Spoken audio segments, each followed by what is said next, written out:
I'm not at all from, I'm not a mechanical engineer. I've got nothing to do with the HVAC side at all. Right, so, but if you use Verizon, there's a 95% chance that it goes over a network that I did. So I had one of the world's first terabit routers sitting in my garage for 5 years. So it came on a nice big forklift. And but it so happened that when my daughter was 1, we moved her into her own bedroom. But she would wake up in the middle of the night crying. And I found out that the temperature in her room was dropping 10 degrees at night. The thermostat was in the master bedroom. We were west facing, so the sun would come in, be nice and warm in the master bedroom. Heat would click on, but she'd be screaming bloody murder. So, as a self-respecting engineer, I quit my job to fix the damn problem, which is why we're talking today. But as I embarked on this journey, I found some pretty interesting stats. So this is very interesting. So we spend about $3 a year per square foot on the energy in a building, in a commercial building. We spend about $30 a year per square foot on the building itself, the maintenance, the rent, and so forth. Right? So we end up spending about $300 a year per square foot on the people inside the building. So the most valuable asset in a building is really the people. And there are some very interesting studies around this. Carnegie Mellon did a study and they found that people who were more comfortable tended to be about 10 to 15% more productive in terms of a work environment. And then Harvard did a better one. I don't know if you guys know about what's called the cog effect study. They found that people in enhanced green buildings, buildings with lower carbon dioxide content and volatile organic content, people in those buildings were twice as more productive at cognitive processing at the end of the day. So imagine if your workday could be cut in half, right? So it's an interesting thought, right? And some companies already know about this. So the other thing which is happening is the millennials are really shifting how the workplace is going to be designed, right? They're looking for a more experience as opposed to something in which they just go and work. So overall, there's a big shift in terms of what the workplace is going to be, right? As I said, some companies already know about this. Any of you know what this building is? This is something that you should know about, or will now forever, because it's the most advanced building in the world. So this is called the Edge. It's out in Amsterdam, designed by Deloitte. It has over 40,000 sensors within the building, which cater to the temperature, the humidity, the indoor air quality for the occupants. But there's a little dirty, dark secret to this building. The building controls themselves cost over $50 million. Right? The kind of loose change many of us don't have lying around, or even your customers don't have lying around. And the primary reason for that is that building controls are kind of like Lego blocks. Right? They're very, very flexible. You can do a huge amount of things with these things. But you need this Lego master to come in and make a custom solution. Right? How many of you guys do building controls? Anyone? Yeah, excellent. Do you do controls or do you actually write out the specs for those? We just develop the sequences and you develop the sequences. The design part of it. And you know they 100% get screwed up. Right? Because nobody actually executes them well. Because the problem is it's really dependent on those folks who are actually taking your design intent and trying to implement them. And the reason for that is that in some ways, the controls industry, kind of like the computer industry back in the 70s. Back then you got an Apple I, you brought it home, you soldered it together. Right? Then you learn programming in BASIC to solve your own problems, kind of like the Flintstones. Right? But today it's inconceivable. You want to walk into a mall, you want to buy an iPhone, and you want to be productive in 3 minutes. If it ever takes you 5 minutes, you're probably screaming bloody murder, right? But in the controls industry, people still end up taking these custom blocks from different companies. They take something from Honeywell, they take something from Johnson Controls, and then they bring it together and start from scratch every time from scratch, right? This is not Italian pasta. You don't have to make it from scratch. Right? And you may think that this is a pretty old picture. It was taken last year. And to us, I mean, that's the interesting thing, right? And the idea was like, can we make building controls in general simpler so that the design intent can actually be executed out of the box, right? And that's really what we're really looking at. So there are two things which are, you probably heard this week at this conference as well. two revolutions which I believe are happening, right? The biggest one is one is called IoT, the Internet of Things, right? Internet of Things by definition has been in the works for about 20-25 years, right? I mean, it's a new name, it's sexier now, but the key thing is that basically what we are really doing is we are allowing sensors and actuators to be connected to the internet. Nothing new there. The difference is the price point at which this is happening, right? Ever since the mobile revolution, what is intriguing is that the price points have depreciated about 10 to 20x, and that is super significant. That means that you can actually put IoT sensors connected ubiquitously, right? You don't have to worry about the price point of adding new instrumentation. The other thing which has happened is that in conjunction with the price point, there's been a huge increase in the reliability. So you don't have to worry about that. If you put in more sensors, your system is going to be less reliable, right? Overall, there's a huge amount of increase in efficiency. One of the intriguing things I use is that even when I started about 15 years ago, we used to use a fluke sensor. It's a reference in terms of what the temperature point measurement is. Right? That sensor, that meter cost $350 at that point. We make sure that that same sensor now is in each and every room. Right? So you have instrumentation quality sensors which are can be deployed cheaply across every part of the building. Right? So, and that's a big shift. So there's going to be 5.5 million new things attached to the internet just today. And that's a significant number. The other thing which is happening is what's called cloud computing. So cloud computing allows you to basically not have the server sitting in your racks so that you actually have to crunch the data yourself. Right? You can actually send it out to people who do it much better. As a pretty simple example, what's interesting is we use something called Google BigQuery. Right? Google BigQuery, what they do is you submit them a query, a computational query. The big thing is that if you don't need the results immediately, what Google will do is when their servers are not being loaded, they'll crunch the data and send it back to you later. Right? The price point for that is cheaper than the electricity it would cost us to run the server. So they can do it far more efficiently. Forget about the rest of the maintenance and stuff. So the price point is dramatically lower. So when you have that much data coming in from your IoT sensors, you can now crunch all of that data using cloud computing and make sense of it. Right? And that's the key thing. And that to us is really where the opportunity to disrupt comes. Right? So when we talk about the opportunity to disrupt, there's a decent example, right? So one is a vertically integrated solution. So the path that we took as an example was, which included, as an example, instead of having discrete sensors that include temperature, humidity, light, occupancy, CO2 levels, volatile organic compounds, sound, all in each and every room, right, out of the box. So you don't actually have to go in and have discrete sensors which need to be tied together. Everything is integrated. The second piece is there's a concept that we took from the networking world, the IT world, and we call it software-defined hardware. So instead of having different pieces of hardware, different application-specific pieces of equipment, we have one universal piece of equipment that can take on different personalities. So it's kind of like your smartphone, right? It's the same smartphone, you run a different app, it becomes something completely different. Right? So that's the same paradigm that we actually took over on the hardware side on what we call a smartphone. The third piece, like in our architecture at least, is what we call a gateway, a central control unit that acts like a communication gateway. So that you have wireless data coming in, it runs the control algorithm for the entire building, and then you can process the data and send it out. So this is what's called edge intelligence. If you guys keep hearing the buzzword edge intelligence. So the reason I talk about edge intelligence is because this edge means whatever is in the building. So that is the edge. Right? The question is like what is not the edge, and that's the fourth piece in our architecture is that what's called the cloud compute. So what we end up doing is we have all of what's called, do you guys know what machine learning is, right? And artificial intelligence. So anytime you use Siri, you use OK Google now, it's all using machine learning, right?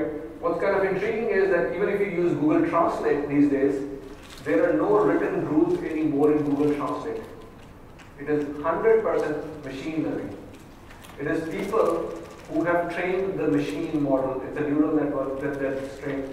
So the idea is that there's a huge amount of computational learning which can be done. So what happens is if you aggregate the data, the whole idea is that if you can aggregate the data, you can make better decisions because you're not localized to one particular edge. So you have more intelligence in the center. So in our case, what we end up doing is we crunch all this data as an example, we create a thermal model of the building, figure out the weather forecast, and predict how the building is going to be behaving. Right? But you do it all without actually having to do any models that the building engineer has to create. You do it all from data. Right? You don't have to worry about R factors, you don't have to tell them how much glass there is or how much of wall coverage there is. All of that is done purely on a black box model, just looking at the data. So it's a huge amount of correlation which you're looking at. So you end up basically having a huge amount of on the cloud computing piece. Right? And so we call it machine learning and applied IoT. So these are the two pieces that actually together constitute what I was talking about. So machine learning in the cloud, and then IoT is really what's happening in the building, the sensors and the actuators, right? And what you end up doing is basically end up giving two benefits to the end users. The first is, we call it OE squared, right? Occupant experience. So are your occupants more comfortable, right? So the people in the room, do they have the right temperature? Do they have the right indoor air quality? And can they make requests without actually having to go call a facility manager? Right? The second piece is operational efficiency. And in operational efficiency, what you end up doing is saving a lot of energy and shifting down the workload for the facility manager. Right? So the key benefits to this, something like you end up basically about 80% in labor savings, you end up about 10%, 10x faster to install. As an example, one of the examples we did is we did a building with about 80 offices having multiple zones, 80 zones, right? So normally it takes weeks as an example to commission something like that. In our case, it actually took over 5 hours for 2 people to end up commissioning the entire building. And the primary reason for that is because there's a concept which is called auto commissioning. Right? So we keep hearing the buzzword continuous commissioning. Right? Continuous commissioning is exactly what we're talking about, is that once you've given what your design parameters are, the cloud computing model and the neural networks keep converging all the time to do that commissioning on your behalf. So your design intent is executed. Right? So we think of this like, I mean, truly speaking, if you have perfect knowledge, right now when you end up designing a building, you end up doing it for one design day. But if you knew the perfect loads which were going to exist in the building, if you had perfect forecast, you would know exactly how to balance the building, right? If you could do that every minute of the day, that's exactly what these networks can do. I'm going to pause. Questions so far? Okay. So just to prove an example, like how easy this could be, now hopefully there are no Johnson Control guys here or Heindel, but we did a project in the elementary school, but with a little bit of a difference. We actually asked the kids who were 8 and 9 years old to go put in the system themselves. Right? Their highlight, drilling holes in the school wall. Right? And this is kind of pretty heretical in this world, right? Because generally speaking, you really need to be a mechanical engineer. You then need to go do your certification from Honeywell or Johnson Controls just to become a controls expert. Right? And what we have really done is we've changed that paradigm now. So you have to also remember that I'm from India, so I'm a little loose on the child labor laws. don't repeat that. So so my HR guys have talked with me and they're like, you can't use this. So I say that I'm in Minnesota, so we're teaching them Midwest work ethic. Not far better, but anyway. So now the question is, how does this relate to ASHRAE 62.1? And this is kind of interesting. So how many of you, obviously most of you are using 62.1, right? Excellent. A lot of notes. Are you guys using this 2013 standard or the 2016 standard? Yeah. Well, depending on the jurisdiction. Right. Depending on the jurisdiction. That's it. great answer. Right? Absolutely. Right. So the big difference is like the question is like, what is ASHRAE 62.1? ASHRAE 62.1 simply wants acceptable indoor air quality for people, for the occupants, right? And that's really the intent. So one of the people we work with very closely is Steve Taylor. He's the guy who originally started 62.1. So he was the founding chairman for 62.1. So the interesting thing with 62.1 is that it doesn't take into consideration anything about the temperature control. It's only about the indoor air quality, right? And the other thing is that basically it is truly a guideline. It doesn't guarantee that you will get acceptable indoor air quality because it cannot take into account everything. And I was talking with Steve, and he's like, when they originally did this study, the whole intent with 62.1 was there was some studies which were done in terms of they were simply trying to figure out, are you going to be annoyed by someone else's sweat coming to you? Are you going to have enough CO2 levels to breathe? Right? Those are the two key things that they were really trying to address. At that point, sensor technology didn't really exist, wasn't very sophisticated, so they weren't measuring a whole lot of stuff. So if you look at the 62.1, all it's really doing is trying to get in a certain amount of minimum fresh air from the outside to make sure that the building is healthy. Right? So this is, of course, the actual 62.1 equation. And if you look at this, it's really based on two things: the number of people in the zone and the area. And the primary reason for that was very intriguing. The number of people, the idea is that the more people there are, the more sweat and more there is going to be, and it's very intriguing. What they did is they took CO2 as a metric for the number of people in the building, right? So instead of measuring how many people there are, they just took CO2, and the idea was that what's called the body effluence, which is another thing for smell, is the same as CO2, right? So the idea so now what you're saying is if you can measure CO2, it's a pretty decent indicator of how smelly or that place would be. The other thing that they did is they based it based on the square footage. And the question is like, why square footage? What does square footage have to do with any of this? Right? Any guesses? What is, sorry? The volume. The volume. And that's a good one, but here's the thing. The greater the square footage, the greater the ventilation which is required. Right? It's air changes. It's air changes, but why? What does the square footage have to do with this? Well, because it's air changes and it replenishes the stale air, Sure. the odors, Right? with Fresh air. Okay, excellent. Right? theoretically fresh air. Theoretically fresh air. It's a good. So one of the reasons for this, the area is what's called the off-gassing. Right? So the greater the area, the greater the furniture, and back in the 80s they actually had a lot of off-gassing. Right? So truly speaking, they were looking at when you get carpets and you get furniture, right? It's a bigger area, so just to compensate for that, you really need some metric of basically basing it on the area. So you're right, so you really need a huge amount of air exchanges, just as you said, based on the area, to make sure that the stale air, which is part of it, is from just being stale from sitting in, and that off-gassing coming from the furniture and the carpets. So this is what ASHRAE 62.1, especially the 2013 standard, looks like, right? It's purely based on, so you have this concept of how many CFM you want per square foot, depending on what kind of area it is. Now here's the intriguing thing. 62.1 typically works in opposition with energy saving, right?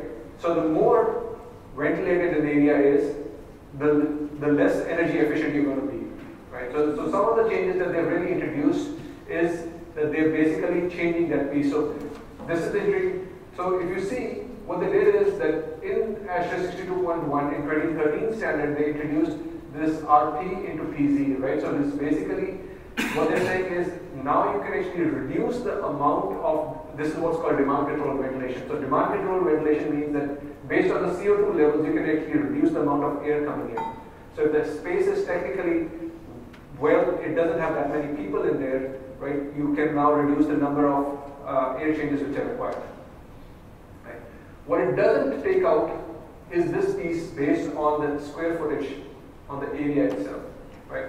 So what ended up happening is that even if you, in this space, like this is a pretty decent example, there are not a whole lot of people in here right now, but the space has to be ventilated based on the complete square footage over here without it taking into account how many people, like there is a certain pattern taking into account how many people there are, but the moment we leave, right, we leave this room, this conference room becomes empty, even then, they still have to do these air exchanges based on the square footage, right? So you can't actually reduce it to 0 in the 2013 standard. Yes? Okay. Sorry, 2013 still. 2013, you're absolutely right. Thank you. So now we come to 2016. So they made a couple of changes. One is they moved over, instead of having the multi-dwellings, residential occupant experiences have been moved over from 62.1 to 62.2. So it's 62.1 is purely focused on the commercial spaces right now. Right? The other thing is that basically they said that ventilation is allowed to be reduced to 0. Right? And that's a big, big change. It's a change that like ASHRAE has been pondering on for a number of years. And the primary reason they said that you can do that is, and if you look at the specs, what happens is they've actually listed out with each ventilation air for this occupancy category will be permitted to reduce to 0 when the space is in occupied standby mode. So when they're saying occupied standby mode, the question is what is occupied standby mode? Occupied standby mode means that you need an occupant sensor in the space to confirm that there is nobody in the space. Right? So back to this conference room as an example, if we have occupancy sensors over here, you could actually go and when we leave this room and the occupancy sensor says there's nobody in this space, we can actually reduce down the ventilation rate in this space to 0.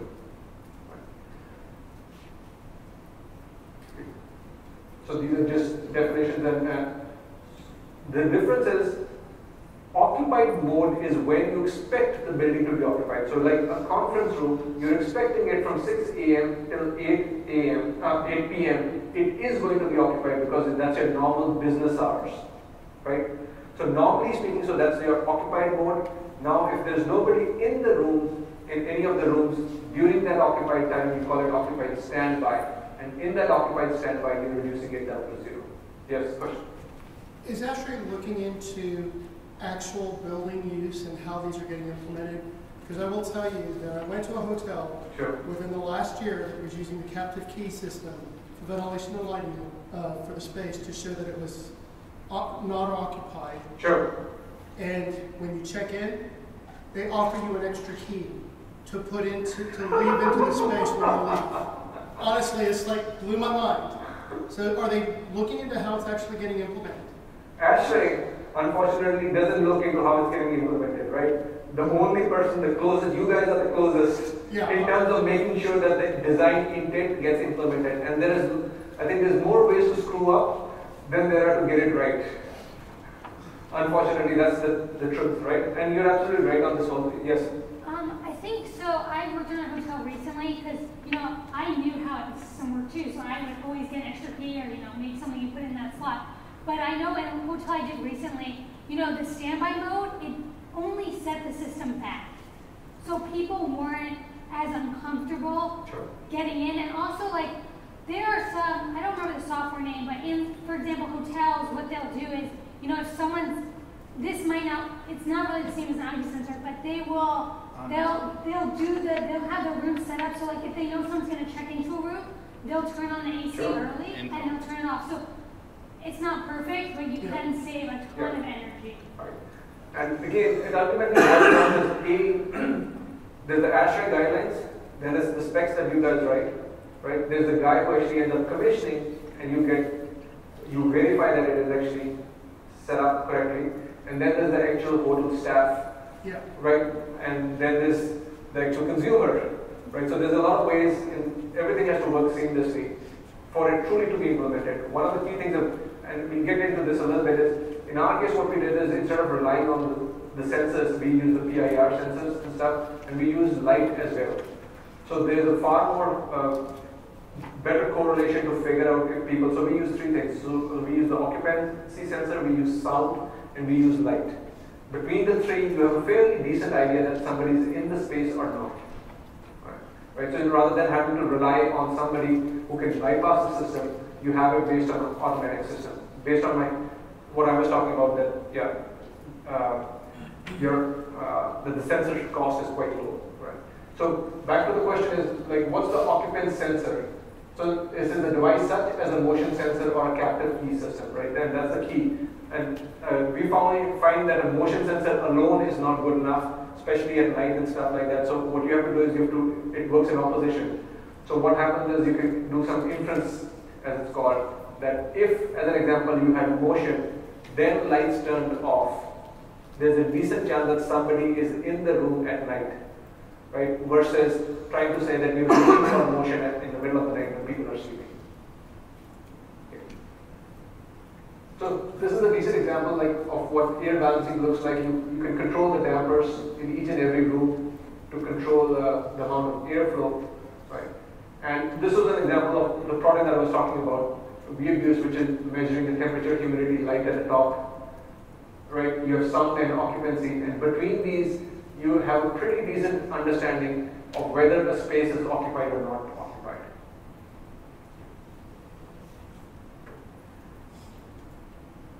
So, an example of a reading of, now what's interesting is this is a building which has got about 80 offices, 80 zones rather, multiple offices, 6 floors, and you can see that for each and every space, you can get things like if the units have conditioning in terms of whether their operational mode is auto, if they're cooling, if the fan is auto. So back to the same example that we were talking about, like a hotel. So you can actually have data in from each and every room coming in. But also more importantly, you actually have things like the sound levels, and you have the CO2 levels and the VOC sensors coming in.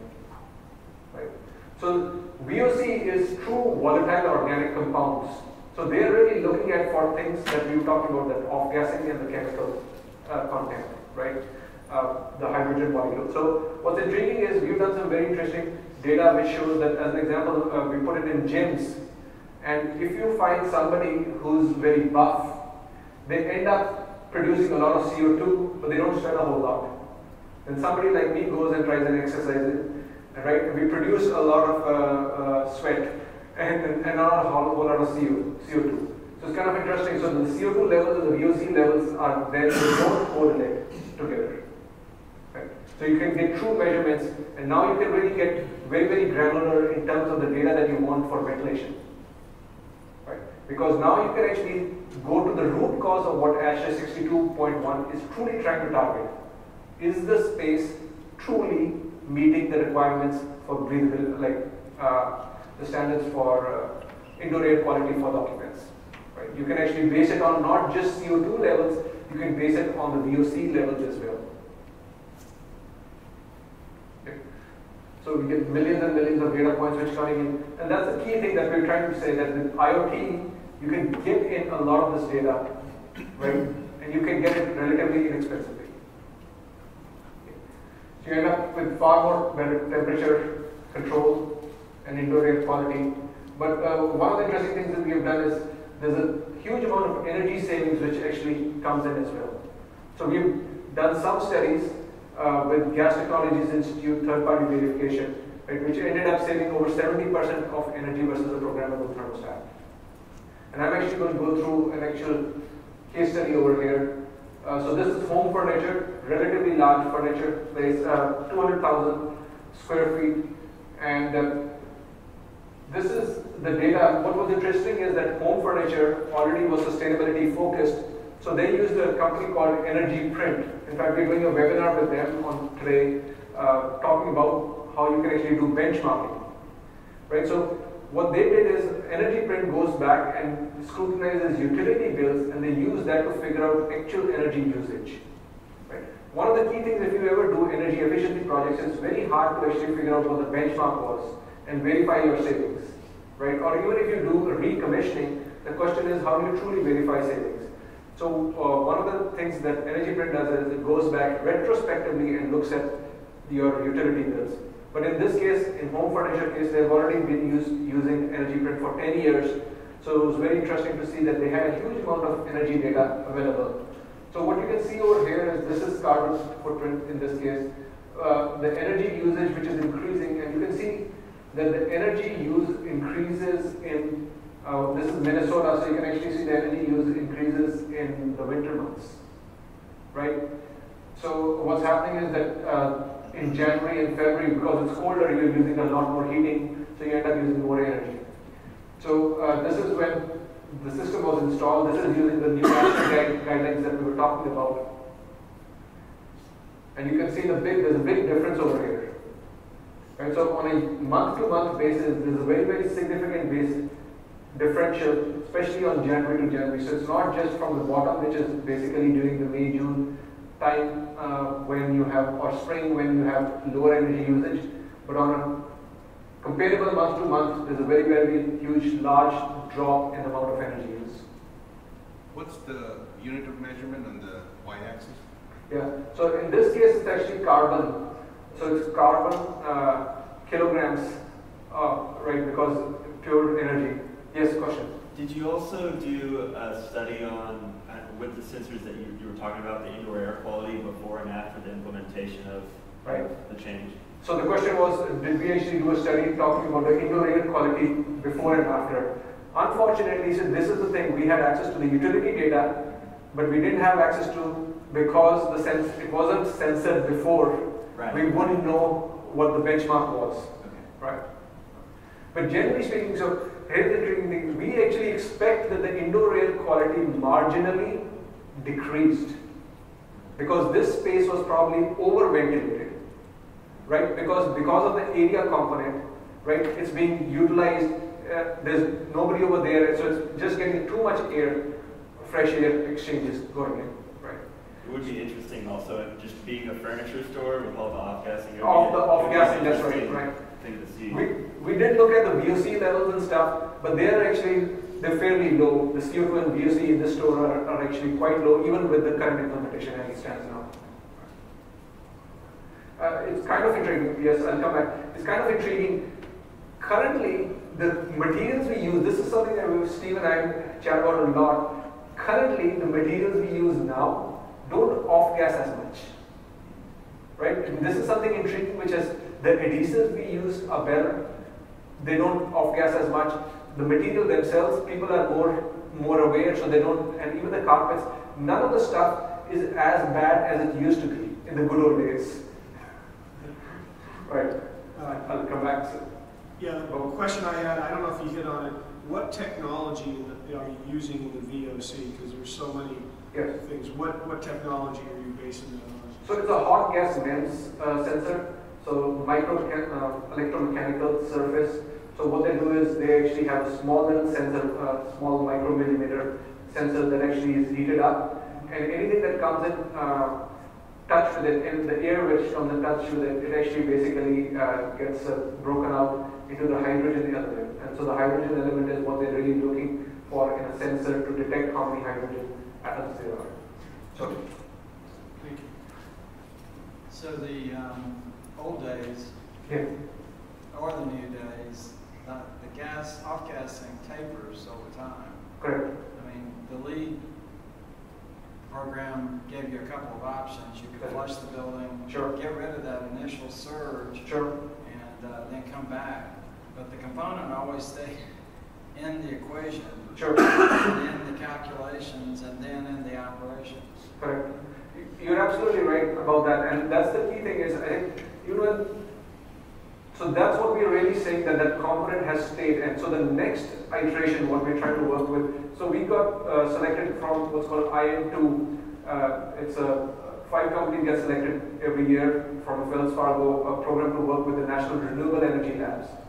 Right, so one of the things that we're working on is to say, can we actually, is sensor technology good enough that you can directly rely on the sensors to tell you the indoor air quality, right? So you don't have to have that component that you're talking about. So that piece can be dynamic. So right now, the first step ASHRAE has really done is that if there's nobody in the room, you can bring it down to 0. The second component would be just like DCV, to is to make that component also completely dynamic. Sorry? No, the only other follow-up is there are technologies that have been pushed for a number of years to ionize the air and help break down the VOC, so that component, even if it's there or comes in, gets diminished substantially. Sure. So those are relatively inexpensive applications. They are. The flip side of which is the ionization thing has pros and cons. So one of the thoughts here is that basically if you ionize air, what does it do to living tissue? Right? And like what does it do to your lungs if you end up breathing by chance the ionized air? So it's a valid filtration technique, right? The question is it going to be coming down into the room? You're absolutely right. Yeah. So on the VOC sensor. So should I just? Oh no, you can go first because I'm off the VOC. Okay, go ahead. So on the VOC sensor, if you are already, analyzing it and looking at its target values on a real-time basis, sure.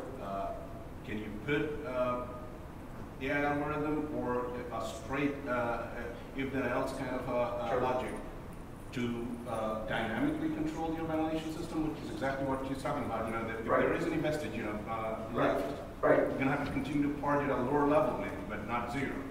And that's a controlled loop introduction, right? And that is already done for us. Okay.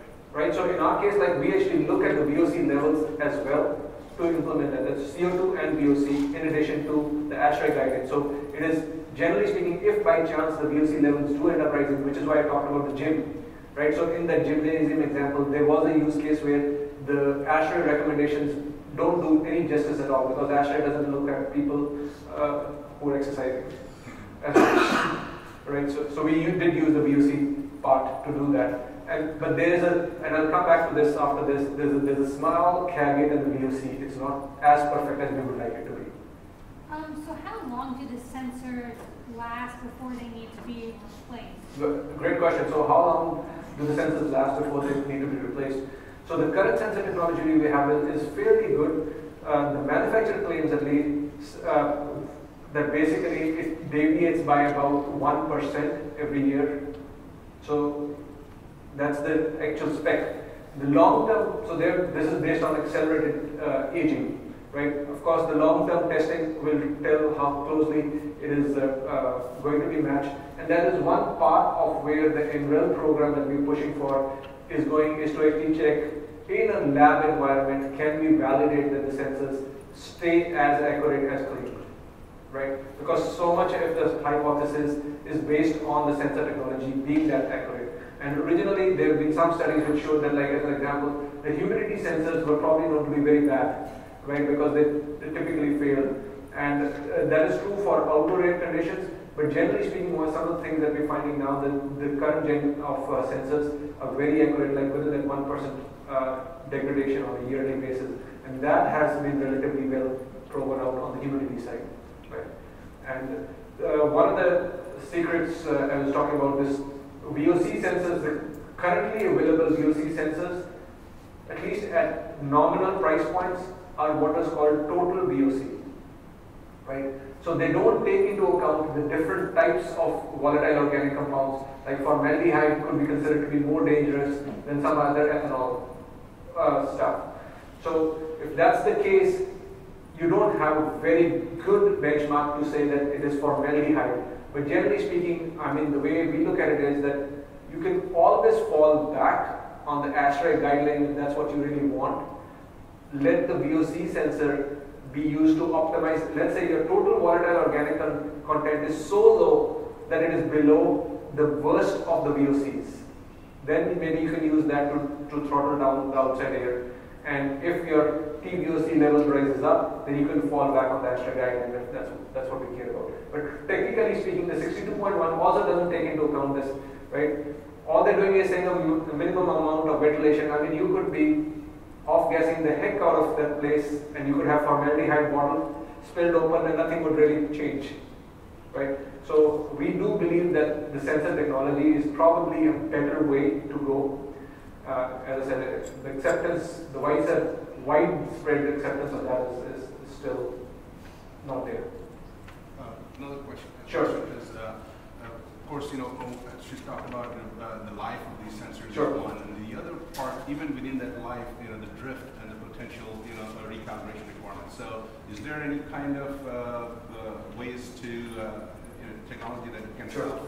calibrate itself, or at least compare against some NIST data or something like that? Right. So there's some very interesting. It's a good question. On one of the things that we found is, typically speaking, at night, as an example, if you run the circulation system, if you have huge amount of sensors, you should have an equalization. So as an example, if you have 80 sensors, right, until and unless offices are completely sealed off that they don't communicate, but we run the system at night. So we look at aggregate data across a huge amount of sensors to figure out if there are anomalies. And that's our basis of figuring out. So if you have only one sensor in isolation, it's pretty hard to do that. But if you have a widespread deployment, that's the point that basically if you have 80 or 100 units reporting, or like in some buildings we're looking at, like for VAVs, you have 1,000 VAVs, you have a huge amount of aggregate data.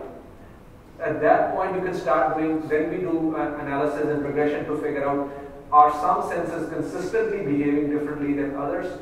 And if they are, is it truly an artifact of the fact that that office is different, or is it just because the sensor is different? So these are some long-term things that we'll start getting over, but generally speaking, what I'm talking about, the 1% drift is including without recalibration. Okay? The sensors which are not yet very stable is PM 2.5, which is the particulate matter. It's not a big issue here in the US as much. It may be in California. With the wildfires, they had some lot of issues with the smoke coming over, even in Oakland and Sacramento, right? But are you from California? Yeah, it was really bad. Okay. And people were very concerned, and we do a lot of net zero there, and like now it's all about trying to figure out what you do instead of natural ventilation, because it can be, right. You're miles away, and the smoke is so bad for people to see. Right. So the PM 2.5 is one of the things which we just still drifting. The other sensors are kind of sorting themselves out more, right? Partly because PM 2.5 is just picking up in terms of volume, so we don't have that much data. China and India are not higher. We have tested some sensors that work here well in the US environment. You take them to China and you take them to India. I mean, the screens from which they're supposed to draw in the air, they have to have a little fan. I mean, those screens themselves get locked. Right? There's so much of that matter over there.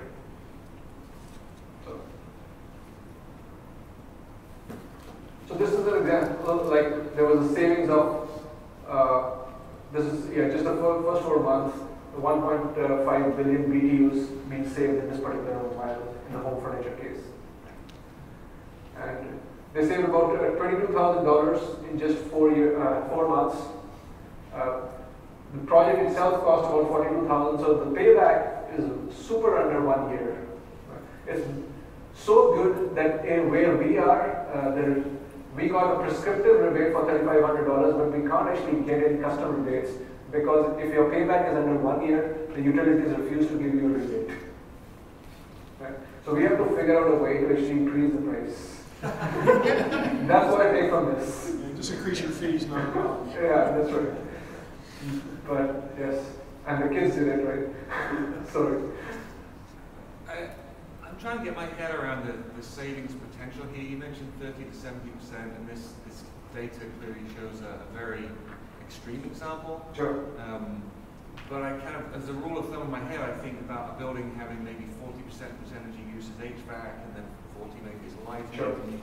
And for the HVAC, you've got the amount of air you're supplying and the condition of that air, and then you've got the efficiency of the units supplying the air, which it seems like you're not really touching leaking valves and broken equalizers and the like. So I'm just trying to think, well, what drives your savings potential, and how can it be so high in a typical building? Right. So in this building, if you look at it, the actual savings potential, the percentage savings overall are about 22% on the electricity side, as an example.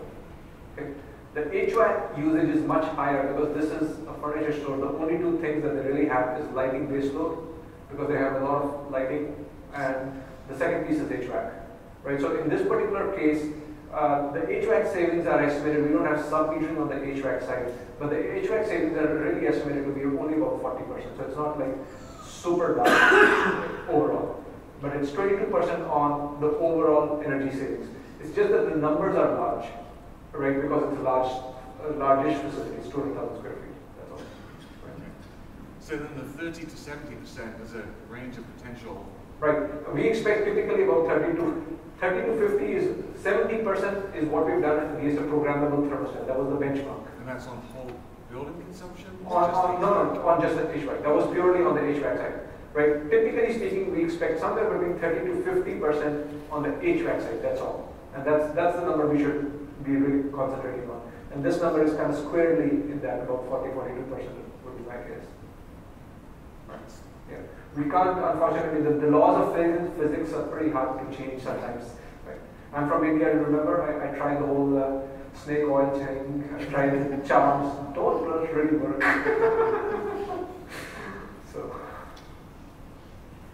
So this is an example of, the other key thing is, economizers go back all the time. Right? So one of the key things with this is that you can actually have very granular data which actually tells you the performance of the economizer. And you can actually, based on discharge air temperatures and enthalpy, you can figure out how much of the outside air is coming in. And so that's one of the things we do. So we are in Minnesota. Typically, economizers there have about 300 hours of use a year. Right? One of the things that we have done is that instead of just use the economizer based on 55-degree discharge air, we actually extended variably. So we look at it like a variable capacity system. And we extended variably, this is with the rooftop unit, by the way, right? So this is not like a big chiller system, this is in a rooftop, smaller system. We actually end up using variable supply air capacity even with rooftop units, right? So we've actually extended, we've had run times of somewhere around 1,300 hours on the economizer. So it's a relatively much larger spread because what you're doing is you're using it in conditions which normal economizers would say, because we can't meet that 55-degree air criteria, we're going to turn off. But in our case, that we know that it is better. It is better than what's happening inside the building. So let's use that outside air. So you're using an enthalpy comparator? Yeah. So we use enthalpy comparators, but we also have checks in terms of like maximum humidity and what we call target inside humidity. So one of the things we found is that we use a lot of our systems in restaurants as an example, right? They end up being very humid inside. If you just use enthalpy comparators, what would happen is they would say that the air inside is, because it's humid, has a higher enthalpy, right? So you would start getting relatively more humid air from the outside. But we found that if you have a target humidity level in the building, let's say your target humidity level is 45 or 50, right, you're getting in air which would essentially contribute to the moisture content inside the building. And then you have to remove it anyway, right? So rather than doing that, you basically look at what's called the target humidity. That means the air which is coming in from the outside, when it has come inside, is it going to raise the humidity level beyond your target humidity? And if it is, then you basically decline it. So there's small tweaks which have been made to enthalpy. One of the other things we end up doing is we end up using weather forecasts and the humidity levels which are measured from the airports. So you don't actually have to use the enthalpy sensors you're smiling because you know exactly that they go back, right? So you don't actually have to use the enthalpy sensor on the unit because they do go back, especially. So you're using the enthalpy comparison to make the decision whether to kick that economizer mode on or off. But you're actually targeting the room relative humidity, you're saying, to see whether the refrigeration system, assuming that's at the EX or rooftop unit, right, should be brought on or not. Is that right? Actually, we look at the outside humidity and say, as an example, if you have the humidity level is going to be 65% humidity, right? But the air temperature is, let's say, 68, right? When you bring it over, what's going to happen is at 75 degrees, your humidity levels are going to be above 45 as an example, right? On expansion. Let's say the inside humidity was already 50. If you just did enthalpy economizing, it would seem that you should get that outside air. But we are saying that since that target humidity is going, when that outside air comes in, it's actually going to raise it beyond the target humidity in the building, you should not get it.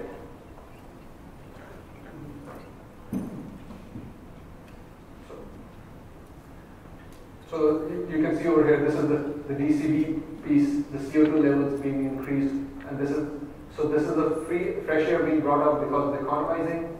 This is this being brought in because of the CO2 levels, the DCB. Right. So this is outside air damper position. This is free economizing, free cooling up and all this time. One of the interesting things to see over here is that the outside air damper is not open 100%. Right, so you can see that the outside air damper is being variably modulated, and that's again going back to the point is that if you know the exact loads and the predicted loads, you can actually use it just like your variable supply air temperatures. Right, you can actually use those to compensate and open the outside air damper variably. So, what is actually doing the control of the economizer? Are you feeding back to the controller on the unit, or the we actually motivation app, or directly controlling that? We end up directly controlling it. So remember that smart mode picture that I showed you, that equipment controller, right? So that one profile of that is that it actually goes and connects to an outside air. We call it outside air optimization, right? Because it's truly doing that. We also use it for things like pressure control. Right? So do you actually, you mentioned something about controlling the maybe a setback of some sort on the supply air temperature itself. So are you actively controlling that based on, or controlling the dew point in a way, based on the RH sense that you're sensing from the space? So the supply air temperature is based on what we consider going to be the predicted thermal loads in the building. Right. So for the area which is being served by that particular unit, you figure out what the predicted thermal load is and what supply air temperature is going to adequately meet that. So the thermal load meaning just as sensible, or the total sensible and latent? The sensible. Right. Okay, so but that is only going to control this dew point, I mean not the dew point, but necessarily it'll be just based on your dry bulb temperature. That is true. So how do you account for the RH in the space? Yeah, so that's exactly my point, that basically because of the fact so there are two pieces to this, right? Whether are you doing dehumidification or not doing dehumidification, right? Right. So that's to us, in a simple RTU case, it's relatively simple, right? So all you have, are you doing dehumidification with DX or not, right? So it's an on-off decision.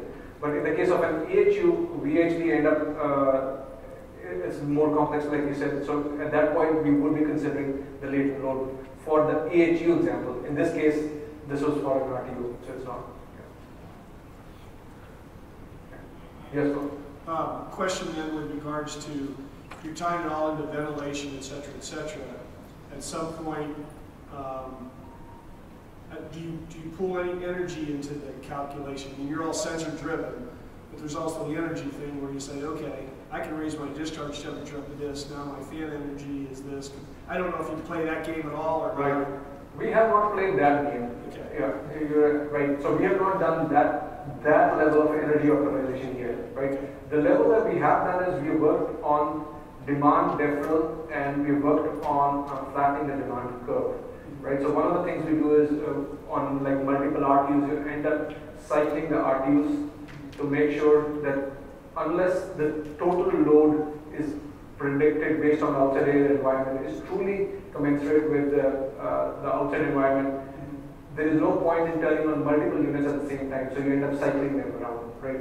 So you do that and you end up doing wear leveling, right? So the other thing that we're working with, Daikin, they're the largest HVAC company around, but we're working with them because they have multiple compressors, and each of their compressors within the units, like their Rebel and Mavericks themselves, are variable capacity, right? So you can actually cycle through and wear level on the compressor inside the unit itself, so you don't have to use compressor 1 all the time for stage 1. Equal runtime. Equal runtime for compressors within the RTU, which is a relatively interesting concept.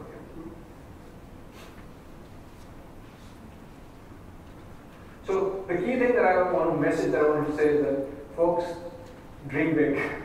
Right? Because, I mean, there's a lot of stuff which is available now. The key thing is to figure out design intent, right? It's like, what do you want done? And then work backwards, because the technologies already exist in some cases, right? There's some, like we talked about FDD. That's one of the things with machine learning still, that true FDD with machine learning is not quite here yet, even with us. But yes. I was curious with the concerns on basically indoor air quality, right? Sure. If you've run across sorbent air cleaners, it's kind of a new technology that absorb VOCs, they can absorb formaldehyde, sure. absorb CO2, and then dump it outside the building without even bringing in outside air. Sure. And then any thoughts on that? Right. So the actual filtration piece is not something that we have integrated with. I think that's going to be the next piece, right? Is to whether to filter, especially like you talking about PM 2.5. You can't do, if your outside air is worse than your inside air, you can't get in fresh air at that point, right? And so that's something that ASHRAE has never actually considered, is could it be that the outside air is worse than the inside air? Right? The presumption has always been that that's the air that you're bringing in, and there have been some cases where that's not actually proven true, right, recently. And isn't it a part of 62.1, the beginning process is to evaluate the site conditions? Site conditions, but not if they're dynamic. Not if you have a fire and all of a sudden conditions change, right? And that's something that people have asked us about as well. I don't know if any of you guys know about solutions that will actually monitor the outside air quality, right? Just like we are doing enthalpy economizing based on outside air condition versus inside air condition. But really speaking, we should be doing, we should be monitoring the outside air conditions for CO2 levels or PM 2.5 as well to figure out, is it worth bringing that air in? So.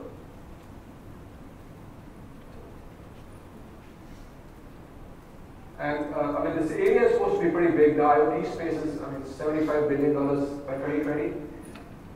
And the key message I want to leave you is like, see, 10 years from now, when you're sitting in a driverless car, and you know you will be, right? Do you think buildings are going to be run this way? No. Of course not, right? Someone's going to change the paradigm. And I believe it's the people in this room who are going to be part of that future. So thank you, folks.